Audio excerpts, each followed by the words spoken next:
नमस्कार दोस्तों, आज हम भगवत गीता पर एक सीरीज शुरू करने जा रहे हैं। इस वीडियो में हम भगवत गीता के अध्याय 1 अर्जुन विषाद योग पर चर्चा करने जा रहे हैं। गीता केवल एक धार्मिक ग्रंथ नहीं है, बल्कि यह हमारे जीवन के हर पहलू से जुड़ी समस्याओं और उनके समाधान को समझने का एक माध्यम है। यह हमें सिखाती है कि जब जीवन में कठिनाइयों का सामना करना पड़े तो सही मार्ग पर कैसे चलना है। आज की इस चर्चा में हम गीता के पहले अध्याय को विस्तार से समझेंगे और जानेंगे कि यह अध्याय हमारे जीवन के लिए कितना प्रासंगिक है। महाभारत के युद्ध की पृष्ठभूमि से शुरू करते हैं। यह युद्ध कुरुक्षेत्र के मैदान पर लड़ा गया था, जिसे धर्म क्षेत्र भी कहा जाता है। धर्म क्षेत्र शब्द यह दर्शाता है कि यह केवल एक युद्ध भूमि नहीं है, बल्कि यह धर्म और अधर्म के बीच का संघर्ष है। कौरव और पांडव, जो एक ही वंश के सदस्य थे, अब एक दूसरे के खिलाफ युद्ध करने को तैयार हैं। युद्ध का आरंभ होते ही कौरवों के पिता धृतराष्ट्र, जो अंधे थे और युद्ध का मंजर देखने में असमर्थ थे, अपने मंत्री संजय से युद्ध का वर्णन सुनने की इच्छा प्रकट करते हैं। धृतराष्ट्र का पहला प्रश्न ही इस अध्याय की गहराई को दर्शाता है। वे पूछते हैं, धर्म क्षेत्रे कुरुक्षेत्रे संवेता युयुत्सव, यानी धर्म क्षेत्र में, कुरुक्षेत्र में जो युद्ध के लिए एकत्र हुए हैं, वे क्या कर रहे हैं। यह प्रश्न उनके अंदर की चिंता और भय को व्यक्त करता है। वह जानते हैं कि यह युद्ध केवल सत्ता के लिए नहीं है, बल्कि इसके परिणाम उनके पूरे वंश और समाज को प्रभावित करेंगे। संजय, जिनके पास दिव्य दृष्टि थी, कुरुक्षेत्र का पूरा वर्णन करने लगते हैं। वह बताते हैं कि दोनों सेनाएं आमने सामने खड़ी हैं। अर्जुन, जो पांडवों के महान धनुर्धर थे, अपने सारथी कृष्ण से कहते हैं कि वह उनका रथ दोनों सेनाओं के बीच में ले चले। अर्जुन यह देखना चाहते थे कि उनके सामने कौन कौन है। जैसे ही अर्जुन अपने विरोधियों को देखते हैं, उनके मन में गहरा द्वंद्व शुरू हो जाता है। वह देखते हैं कि जिन लोगों के साथ उन्होंने अपना जीवन बिताया है, वही लोग अब उनके शत्रु बन गए हैं। उनके सामने उनके अपने गुरु द्रोणाचार्य, उनके प्रिय भीष्म पितामह और उनके भाई बंधु खड़े हैं। न च शक्नो अवस्थातु, अर्थात अर्जुन अपने शरीर की कमजोरी और मन की अशांति को व्यक्त करते हैं। यह दृश्य देखकर अर्जुन का मन व्यथित हो जाता है। वह सोचने लगते हैं कि इस युद्ध का कोई अर्थ नहीं है। वह कृष्ण से कहते हैं कि वह इस युद्ध को नहीं लड़ सकते। अर्जुन के इस द्वंद्व को विषाद कहा गया है। अर्जुन के विषाद का असर उनके शरीर पर भी दिखा। उनके हाथ कांपने लगे, शरीर थरथराने लगा और वह धनुष बाण गिरा बैठे। यह विषाद केवल उनकी व्यक्तिगत कमजोरी नहीं है, बल्कि यह मानव स्वभाव का एक उदाहरण है।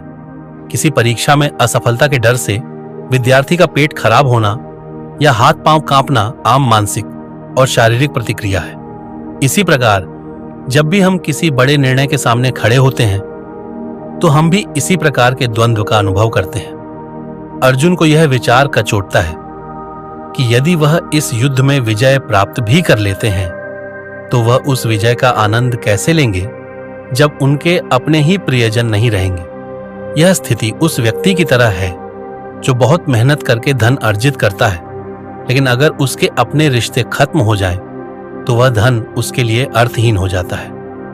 इस पूरे अध्याय में अर्जुन के विचार और उनकी भावनाएं गहराई से व्यक्त की गई हैं। अर्जुन कहते हैं कि वह अपने सगे संबंधियों को मारकर राज सुख नहीं भोग सकते।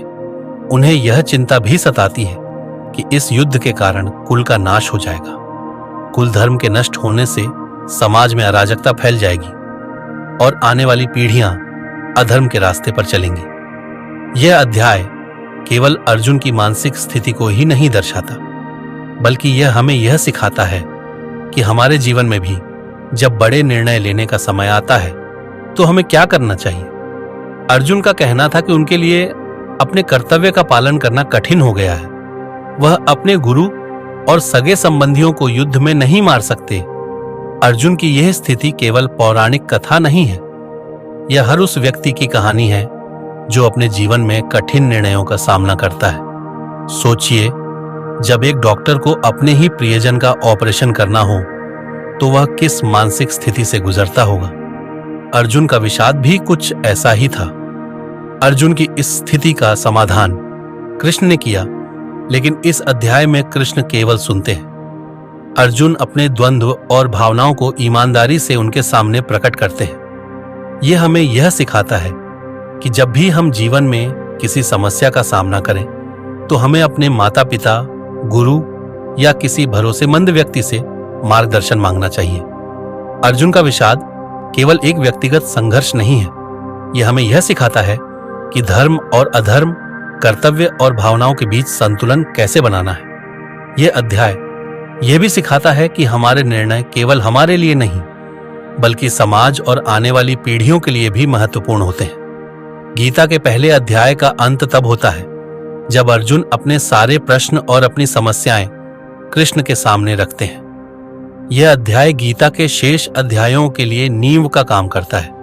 अर्जुन का विषाद वह कारण है जिसके चलते कृष्ण उन्हें गीता का ज्ञान देते हैं। दोस्तों, अर्जुन विषाद योग केवल अर्जुन की कहानी नहीं है, यह हमारे जीवन के हर उस क्षण को दर्शाता है जब हम खुद को किसी बड़ी चुनौती के सामने खड़ा पाते हैं। यह हमें सिखाता है कि हमें अपने कर्तव्यों को समझने के लिए, सही मार्गदर्शन प्राप्त करने के लिए और अपने जीवन के उद्देश्य को जानने के लिए किस प्रकार प्रयास करना चाहिए। आशा है आज का यह विस्तृत वर्णन आपको गीता के पहले अध्याय को गहराई से समझने में मदद करेगा। अगर आपको यह जानकारी पसंद आई हो तो इसे अपने दोस्तों के साथ जरूर साझा करें और हां, चैनल को सब्सक्राइब करना ना भूलें। अगली बार फिर मिलेंगे। धन्यवाद।